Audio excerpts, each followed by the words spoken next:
Hi everyone, it's Liam here from Rating the Races. So we have some good racing tomorrow at Wetherby and Ascot, and I think I've found a few selections. Some of these thoughts have already been out to Premium and Pro members. I sent these to them yesterday. Just an added bonus of what you get with a Premium or Pro subscription. But the first race that we're going to look at is the 150 at Wetherby, and I didn't actually point anything out in this race. But I now do want to have I'm going to have a bet in this race, because I just wonder whether Dysart Enos might be the only one trying, fully tuned up, coming here to try and win the race, etc. We've got to remember Golden Ace, who is the odds-on favourite and the heavily odds-on favourite, won a Champion Hurdle last year.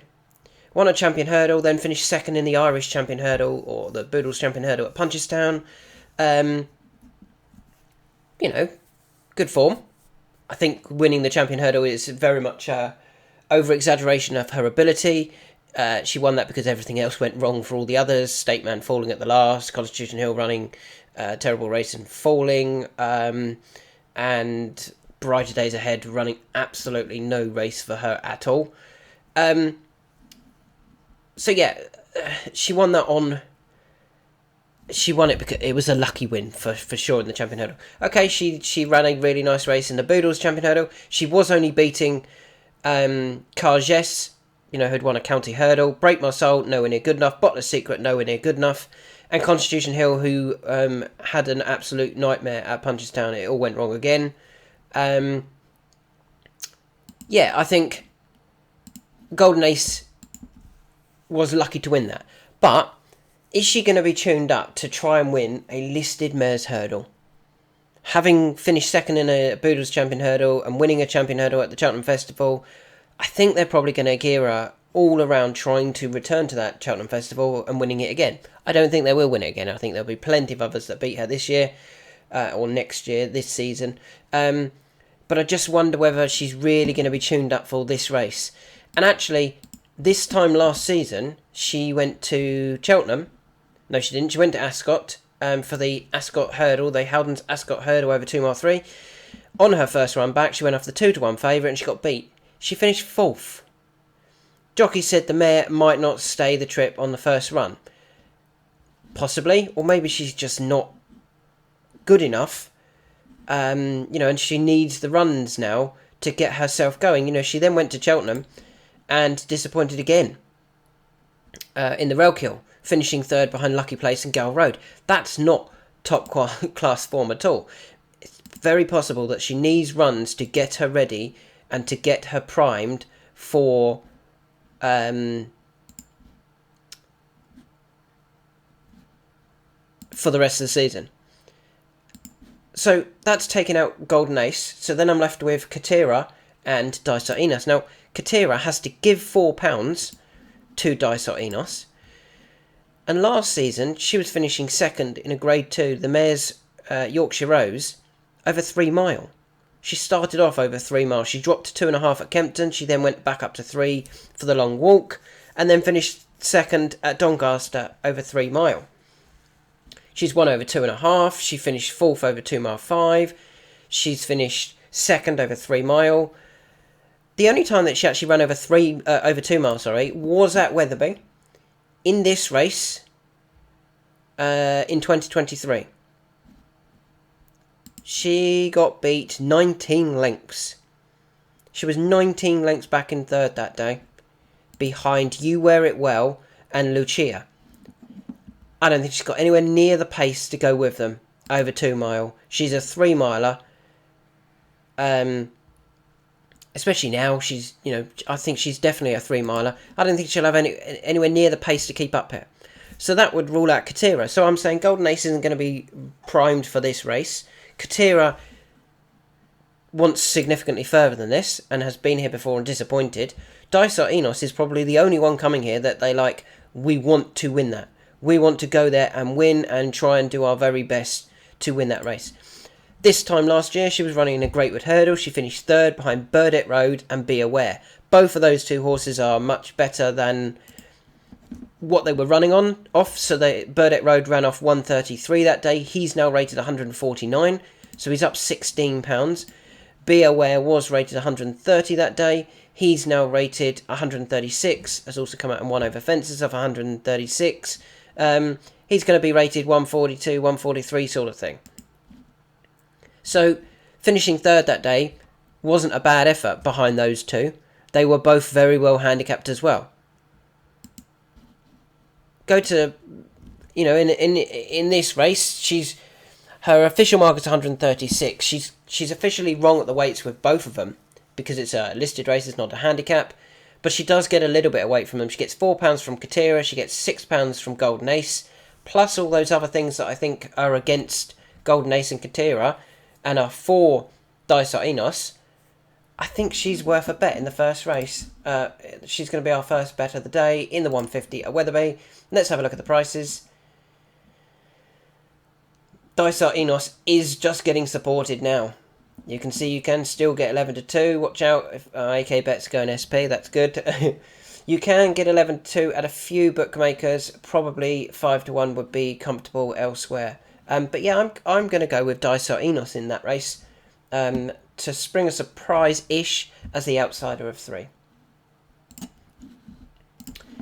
Moving on to the 222 at Wetherby, which is the Bet365 Hurdle, over 3 mile.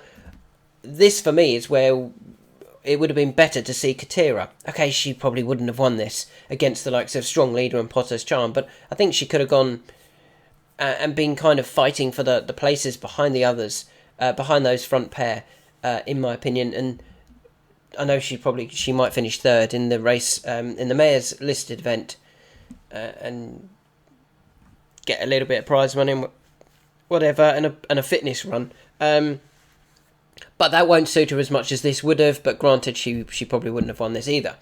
As you can see, who I like here, Strong Leader. I can't get away from Strong Leader here. To be fair, favourite, boring. Ollie Murphy.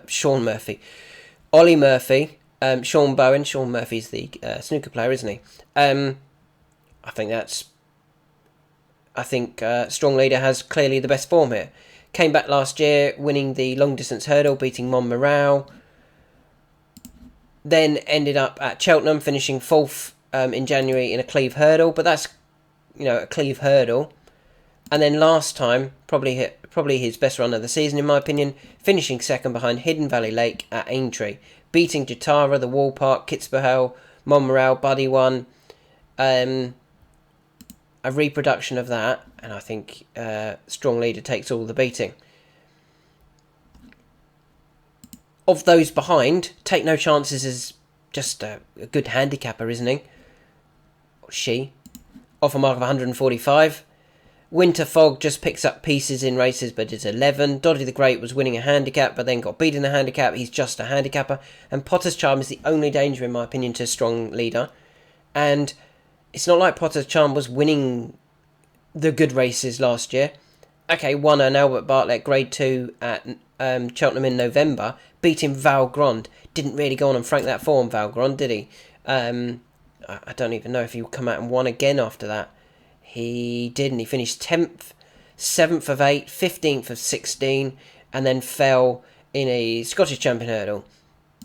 Didn't look like that, really franked that form. Potter's Charm has almost been assessed on that ability as well, because then went to Aintree for the Formby Novices Hurdle. Again, what did he beat that day? Not a lot. Miami Magic, who was 2nd, hasn't won since. 2nd to Tripoli Flyer, 3rd, 7th, at Aintree, and then 3rd of 3 recently in a beginner's chase. Certainly didn't frank that form.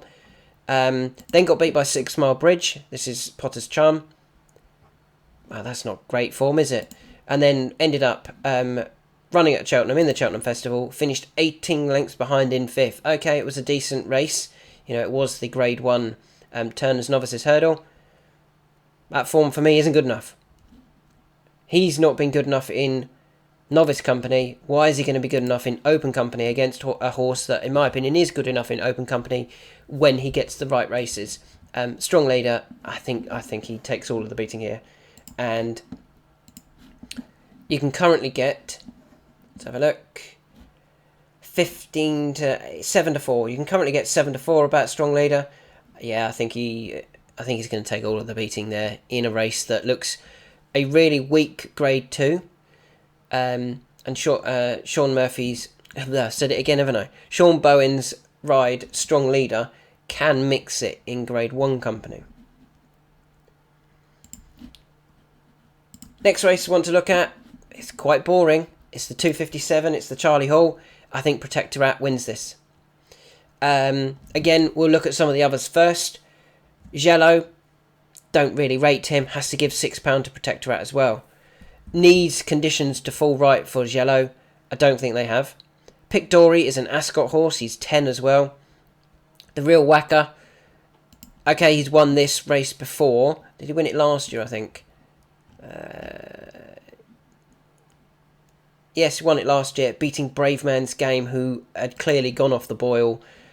Sam Brown, the 12-year-old, was back in third. The 10-year-old hang in there was fourth. Handicappers were third and fourth. He hasn't got any that easy this time. Then went to, this is the Real Whacker. Disappointed in the King George. Disappointed at Cheltenham in the Gold Cup. Disappointed in the Grade 1 at Aintree. And then has recently come out and went to Perth for a handicap hurdle. Now, I know it was a handicap hurdle, but it was only a handicap hurdle. It was only 3 mile. Still should be winning that if he was anywhere near good enough, really. And the horse that we thought he was over fences, he should be winning that. And I don't think that was a good enough performance. Garlaw is just a handicapper, probably going to end up in a handicap somewhere at Cheltenham. So that leaves us again with the front two in the market, and the two that actually get weight from all of their rivals bar Garlaw. That's Hewick and Protectorat. So Protectorat is actually £4 higher rated than Hewick. Hewick, I think, has fallen into races. He fell into that King George last year. It all fell apart in front of him right near the finish. I just don't really rate him that much still, Hewick. Whereas I do think Protectorat is a nice horse. I think he's got some decent form. His runs behind the likes of John Bond were very good last year. And I actually rate his fourth in the Ryanair as a better performance than what Hewick did in the Gold Cup. A trip's not an issue. 3 mile for Protectorat, I feel. The last time he went close to that was 2 mile 6 at Windsor, and where he absolutely walloped Jello that day. He beat him by 23 lengths. I see no reason why they're going to reverse the form this time. Protectorat's been trained for this race, I feel, and Hewick probably has the King George as the main target further down the line. I know they've got they did get a fitness run into Hewick when he went and won the hurdle race at Thurles, beating Moon d'Orange and Run for Oscar. None of those were anywhere near good enough. That's kind of what the Real Whacker should have done, in my opinion. If the Real Whacker was going to contest this race or be competitive in this race, he should have been winning his hurdle race. He didn't. At least Hewick won his hurdle race. And yeah, rate's the main danger, but I can't get away from Protectorat, to be honest. I think he's going to take all of the beating here. And you can currently get 5 to 2 about Protectorat. We stay at Wetherby for one more race, the 330, where I am hoping that this horse is going to be tuned up to run a big race here. I feel if they're trying here, they can win it. And that is Godante. So Godante is a dual Imperial Cup winner. That's my only concern. Are they going to plan it for a long season ahead to try and come back for that Imperial Cup? I'm hoping they don't. I'm hoping they go and try and win this race. The last 2 years when they've returned, they have contested Greatwood Hurdles, where he finished 6th, and then the Welsh Champion Hurdle, where he finished 5th. Beaten 15 lengths at Cheltenham when 6th of 15, and then 5 3/4 lengths last year in the Welsh Champion Hurdle. This year, returning, he runs in this, a Class 3 handicap hurdle. That is nowhere near the level of what he'd been running in the last 2 years on his return. And I just wonder whether they're trying to get some confidence into him early on in the season, rather than it coming right at the end of the season in the Imperial Cup. I think they're going to be trying to get him confidence, win this race, and see how far they then can kick on with the season. If they get beat tomorrow, it would not surprise me if the rest of the season then was for the Imperial Cup. You could almost back him here and the Imperial Cup as your only two bets of the whole season. Because, you know, if he gets beat here and drops a little bit, is there really much reason to keep going with him until you go back to Sandown? Possibly not. Go and win 3 Imperial Cups. That would be a very impressive achievement. However, I'm hoping that they're not aiming for the Imperial Cup and they want something else first, or they want a different race this year.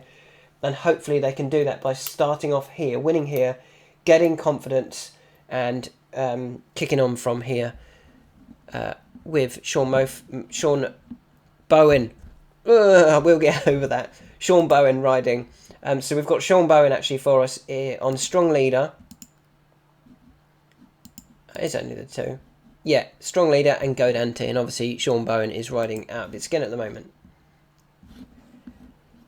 Off we then go to Ascot, where we've got 3 races that I like. The first one we're going to talk about is the competitive Premier Handicap over 2 mile 1, featuring the likes of Boot Hill, Sons Brouet, Loda Sud, and our selection, Martator.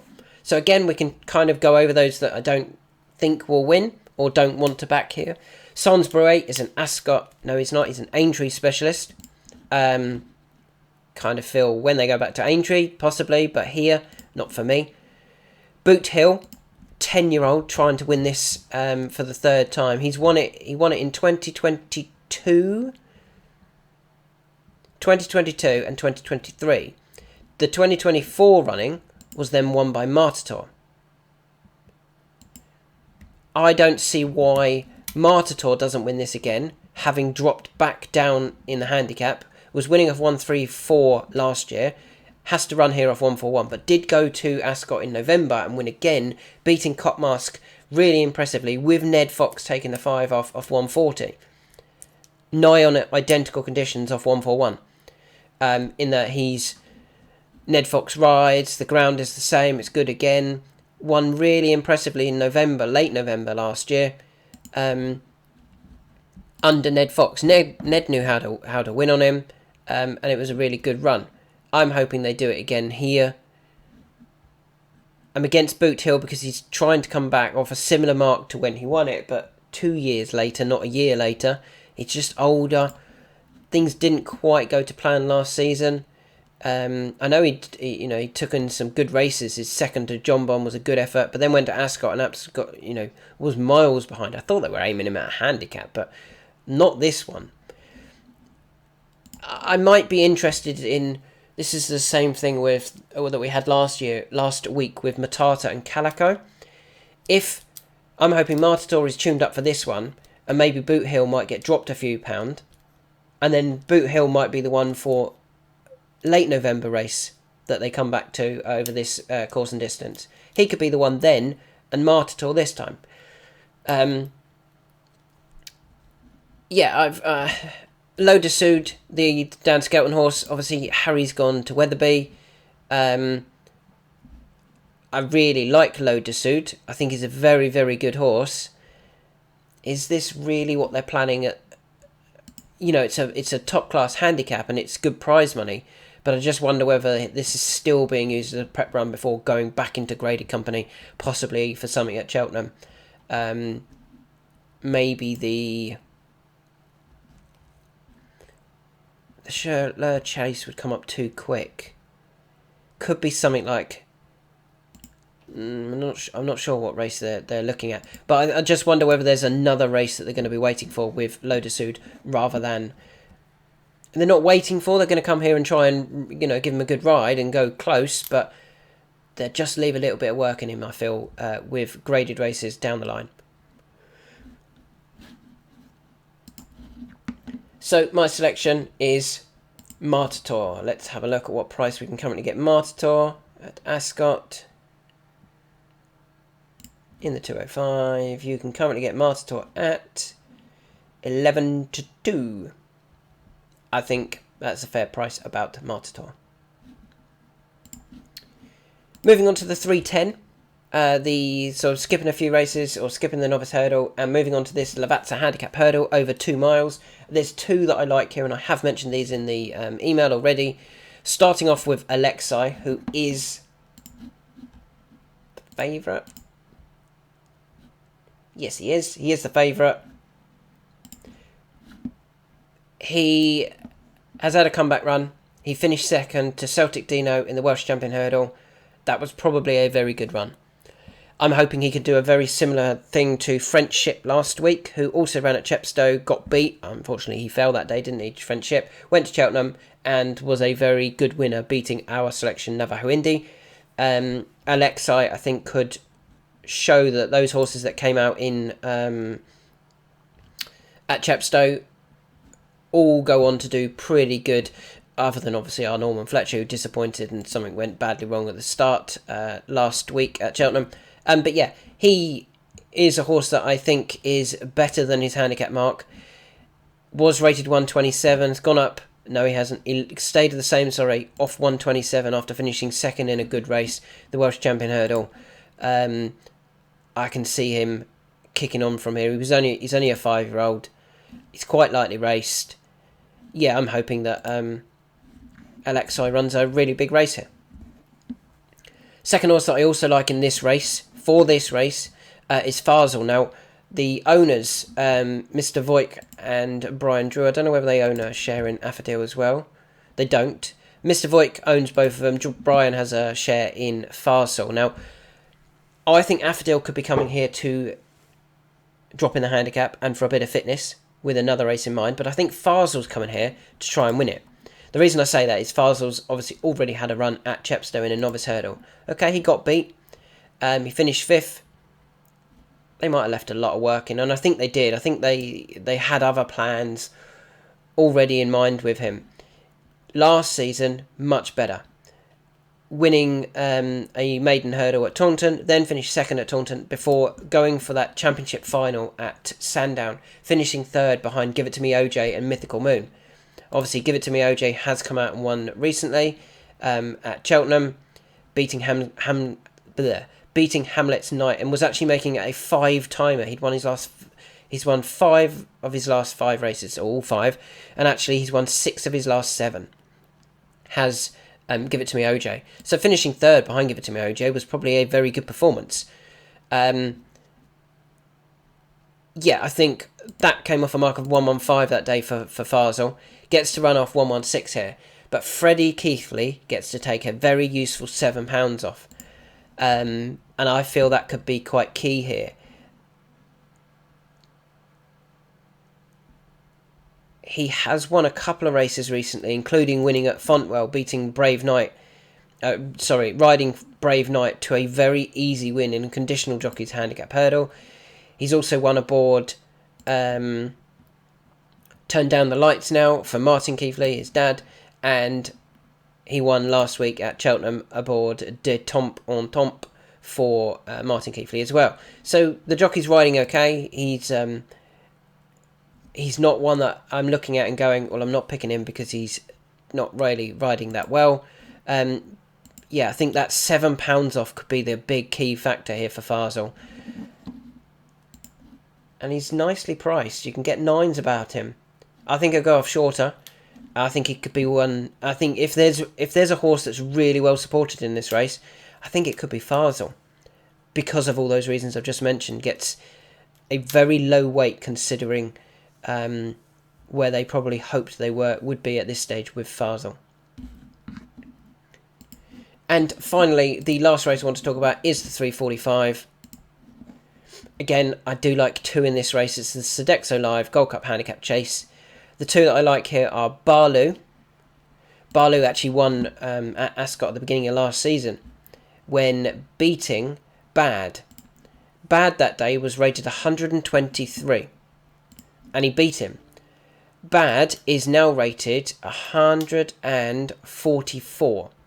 So he's gone up £21 since that race. Barloo gets to run here off a £6 higher mark.